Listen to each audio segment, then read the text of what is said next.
Comment devenir riche avec un tout petit salaire? 7 clés. Bonjour, je m'appelle Stéphane et si vous cherchez à créer votre business en ligne de 0 et 100 €, bienvenue sur cette chaîne qui travaille à domicile. Abonnez-vous et cliquez sur cette petite clochette de notification qui vous permettra de ne rien louper. 7.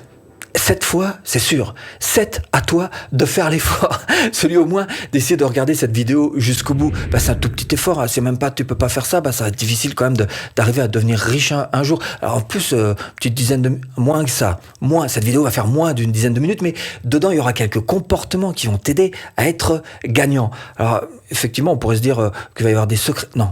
Pas de secret extraordinaire, pas de potion magique non plus à déposer au pied de l'arbre à billets, ça n'existe pas. Mais juste des bons comportements à connaître et une réflexion, une manière de voir les choses qui peuvent t'aider à devenir plus riche, même avec un petit salaire.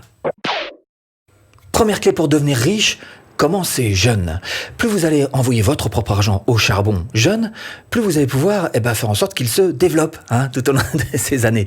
C'est une logique implacable, cette histoire-là. Quand j'avais 19 ans, j'ai rencontré une dame qui m'a dit tu devrais commencer dès aujourd'hui à cotiser pour une assurance vie. Alors je suis pas en train de vous faire l'apologie des assurances vie, vous mettez où vous voulez, mais bon bref, c'est ce qu'elle m'avait suggéré et c'est ce que j'ai fait effectivement. J'ai mis un tout petit minimum, mais vraiment le strict minimum à partir de 19 ans et je peux vous assurer que quand on arrive à un grand âge comme moi et que tout se débloque, on se dit mais quelle bonne idée elle a eu là cette dame de me dire ça Ah oui bien sûr. Alors encore une fois, vous le mettez où vous voulez votre argent, mais le principe, l'idée, elle est là. C'est que plus vous commencez jeune, plus votre argent va travailler longtemps pour vous en votre faveur. Deuxième clé, il va falloir intégrer la force des habitudes. C'est vrai que c'est quelque chose dont je parle assez souvent dans mes vidéos, mais c'est important. Si vous mettez en place des bonnes habitudes, alors la dernière étude que j'ai lue à ce sujet-là, c'est qu'il nous faut en général 66 jours pour intégrer une habitude. Ça veut dire qu'à partir du 67e, ça y est, c'est en place. Par exemple, si vous avez décidé de vous maintenir en forme, vous pouvez très bien décider de faire 50 pompes par jour, et au bout du 67e, 20 pompes par jour, au bout du 67e jour, ce sera ancré et ce sera juste une habitude à faire perdurer. Ce sera beaucoup plus facile pour vous de vous maintenir en forme grâce à cette habitude. Et pour l'argent, c'est exactement pareil. Et vis-à-vis de votre salaire, il va falloir sortir un petit quelque chose tous les mois pour deux objectifs. Celui dont on parle en général. Alors, le chiffre, d'abord, en général, on parle de 20%. Essayez d'extraire 20% de votre salaire pour vous. Alors déjà, d'une part, essayez de rembourser vos dettes. Ça, c'est le premier endroit où vous devriez mettre ces 20%. Et le deuxième endroit, si ça s'est fait, c'est effectivement d'aller du côté de l'investissement. C'est-à-dire faire en sorte que cet argent travaille pour vous. Troisième clé, l'argent a un prix. Si vous êtes en débit tous les mois à la fin sur votre compte, regardez, vous allez voir que la somme qui dépasse en fait, regardez à combien est-ce qu'elle est. Ah ouais, ça coûte cher. Donc l'argent a un prix, on est d'accord. À l'inverse, si vous faites un crédit à la banque, que vous demandez un crédit, vous allez voir qu'il y a différents taux selon le type de crédit que vous allez demander. Alors par exemple, si vous cherchez à faire un crédit pour acheter un studio et pour le louer, vous allez voir que si vous le louez plus cher que les mensualités de crédit que vous avez à verser, vous allez voir que du coup, ce sera de l'argent qui sera pas cher. Vous prête de l'argent, mais ça vous rapporte plus. Donc c'est de l'argent qui vous revient pas cher. Donc il y a l'argent cher et l'argent pas cher. Alors, exercice, si vous êtes obligé d'emprunter pour un voyage par exemple, vous me mettez si vous ou non, c'est un crédit qui vous coûte cher ou pas cher, de l'argent cher ou pas cher. Si c'est de l'argent cher, vous me mettez oui là-dessous. Si c'est de l'argent pas cher, vous me mettez non là-dessous. Exercice. Quatrième clé, vivez en dessous de vos moyens. Vivez comme un pauvre. Alors regardez bien par exemple les plus gros millionnaires et milliardaires. Vous croyez qu'ils vivent toute l'année avec des montres en or qui tiennent chaud l'été, avec des voitures qui n'arrivent pas à garer ou des costards cravates dans lesquels ils sont pas très confortables? Non, tranquille les mecs, t-shirt, polo, tranquille. Donc encore une fois, l'idée c'est absolument pas que vous viviez au-dessus de vos moyens, mais bel et bien que vous viviez en dessous de vos moyens. Alors par exemple, si vous êtes entrepreneur, et ça m'est arrivé de faire par exemple de très très bonnes années, sur lesquelles vous en profitez pas pour vous acheter une super baraque, une super bagnole, une super bijou, super fringue. Non. Parce que quand on est entrepreneur, ça monte et ça descend. Et quand ça descend après, c'est un petit peu plus dur. C'est plus dur financièrement, faut tenir le coup quand on gagne moins l'année d'après. C'est un petit peu dur moralement aussi. Quand il faut faire quelques pas en arrière, c'est pas toujours. Donc l'idée, effectivement, c'est que vous viviez toujours en dessous de vos moyens et que ce que vous allez gagner en plus, que vous mettiez pas dans des passifs qui vont rien vous rapporter, des montres et des machins et des trucs, mais plutôt dans des actifs qui vont vous permettre d'investir et de vous rapporter à long terme. Vivez en dessous de vos moyens. 5. Ne vous laissez pas tartiner. Ah bah je vous le disais, belle voiture, belle montre, belle nana. Vous êtes en train de vous laisser tartiner par une confiture de luxure qui ne fait que le bonheur, bien évidemment, de nos entreprises qui gagnent de l'argent pendant ce temps-là, alors que vous êtes plutôt en train d'en perdre. On est d'accord là-dessus.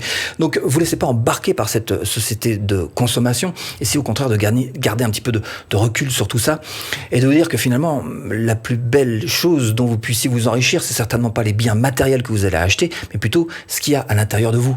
Ce qu'il y a dans votre cœur, d'accord ? Donc ne devenez pas cette personne qui a besoin absolument de consommer pour être heureux.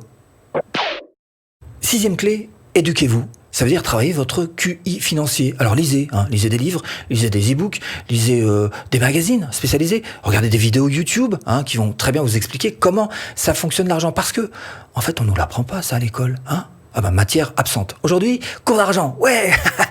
Non, il n'y a pas. Pourtant, on en a besoin quand même un petit peu toute notre vie, de cette histoire-là de l'argent. Donc, ça veut dire qu'il va falloir que vous preniez les devants et que vous vous éduquiez. Par exemple, alors si je vous dis où investir votre argent, vous allez me dire une maison. Moi, je sais, une maison. Non, une maison, c'est pas forcément un bon exemple. Et c'est comme ça que si vous aviez lu, par exemple, le livre de Robert Kiyosaki, il vous explique tout à fait bien qu'une maison n'est pas forcément un si bon endroit où investir. Parce que souvent, il y a plein de frais qui vont venir s'ajouter en plus de votre précédente vie avant d'avoir la maison. Je sais pas, un jardinier, tout un tas de petits travaux à faire sur la maison, etc. Donc déjà, ça va vous faire monter votre niveau de vie, votre niveau de dépenses. Et puis en plus, vous allez griver votre possibilité de crédit. C'est-à-dire que tout, en général, va passer dedans. Puis vous n'allez pas pouvoir prendre d'autres crédits pour faire d'autres choses et investir pour vous-même sur votre propre gain d'argent, en fait. Donc l'idée, je vous le répète, c'est éduquez-vous. 7e clé, diversifier. Quand j'étais tout jeune, j'étais voir mon banquier. J'ai dit, bonjour monsieur le banquier, je voudrais faire des investissements. Il m'a dit, asseyez-vous monsieur Lacoste, asseyez-vous là. Il m'a dit, alors je me suis assis, j'ai regardé, et il m'a dit, voilà ce qu'on va faire. Si vous allez mettre beaucoup sur ça, ça vous rapporte très peu, c'est vrai. Vous allez mettre un petit peu moins sur ça, qui vous rapporte moyennement. Et vous allez mettre très très peu sur ça, mais ça rapporte beaucoup. Donc voilà, on va vous faire un petit panier global comme ça avec ces divers. Bon, j'ai pas pris son truc, m'en fous. Par contre, j'ai bien compris comment est-ce que ça fonctionnait. C'est-à-dire que effectivement, il faut diversifier, mettre beaucoup, moyen et peu, selon ce que ça rapporte. Si ça rapporte un petit peu, moyen ou très très, voilà, c'est ça. J'ai compris ça mis en place. Alors vous mettez comme vous voulez, là où vous voulez. Évidemment, ça peut être de l'IMO, de la bourse, de l'or, ça peut être qu'est-ce qu'il peut y avoir, ce que vous voulez. Voilà, assurance vie, voilà, comme vous voulez. En tous les cas, l'idée c'est bel et bien de garder ce schéma en tête du panier, comment est-ce qu'il est composé, pour faire une bonne gestion en père de famille. 8e clé. Bonus, c'est comme vous voulez. En tous les cas, vous allez dire que je me répète. En même temps, c'est pas de moi, c'est de Warren Buffett. Quand on lui demande, l'un des plus gros milliardaires de cette planète, de cette terre ronde, c'est lui. Voilà. Quand on lui demande quelle est votre recette du succès, qu'est-ce qu'il faut faire pour... il répond simplement, investir sur vous-même. C'est pas bête non plus. Investir sur ses propres connaissances, sur son propre savoir. Alors précisément, si vous avez un petit salaire, vous souhaitez un jour, si ce n'est devenir riche, au moins monter un petit business quand même qui puisse vous rapporter quelque chose, eh bien ce que je vous propose, c'est cette formation offerte. Eh bien pour créer votre formation rentable. Bon, j'espère vous avoir un petit peu aiguillé dans cette botte de foin. Je vous dis à bientôt en vidéo.